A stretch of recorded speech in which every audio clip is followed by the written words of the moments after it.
It's cold, very cold.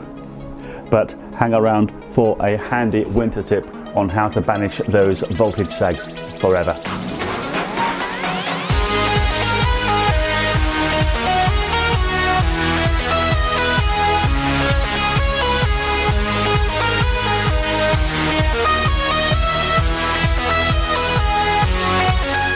Here we are again in lockdown number 3.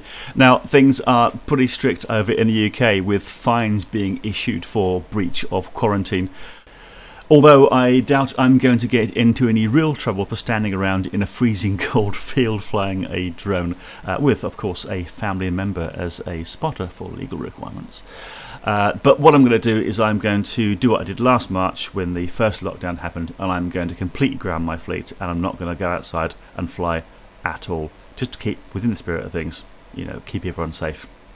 Well, just before that, over Christmas time, I went out on a freezing cold morning for a bit of a fly.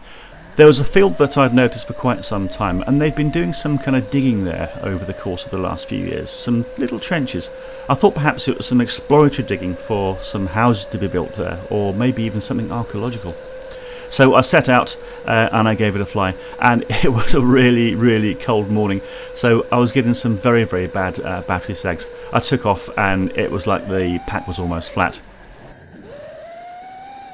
So I figured out that if you can kind of get going on a warm battery, then the heat generated as you're flying should kind of keep it going for a bit.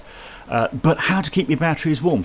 Now, a lot of people try to keep their batteries in their pockets or down their trousers, which is a very bad idea. But what I've done is I grabbed this little cooler bag. It's for putting your packed lunch in. It's foil on the inside and so forth. And then I got a little hot water bottle.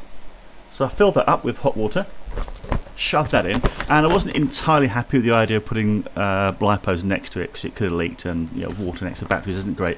So I'm keeping my batteries in the little fire safe bag. Shove those in there, zip it up, and when you open it up in the field, it's lovely and warm and toasty on the inside of there. And when you put the pack on and you fly it, it's night and day.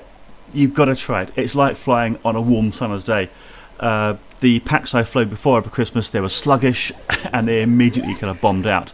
With this, I was able to fly the entire pack until I'd reached my milliamp hour limit, and I had to come into land. Absolutely amazing, and you get so much more power and responsiveness this way. So I'm going to be flying in the winter with a little hot water bottle in my bag with my packs in every time now. You ought to try it. It's great. Thanks again for watching. Now, I don't think there'll be too much flying for me for the next few months, because I think we're locked down till at least March. But that could mean the return for me for some more crazy making videos and some how-to-do stuff. Drop a comment in the description below if you have some ideas of what you'd like to see me do next. But until then, stay safe, stay inside. Catch you next time.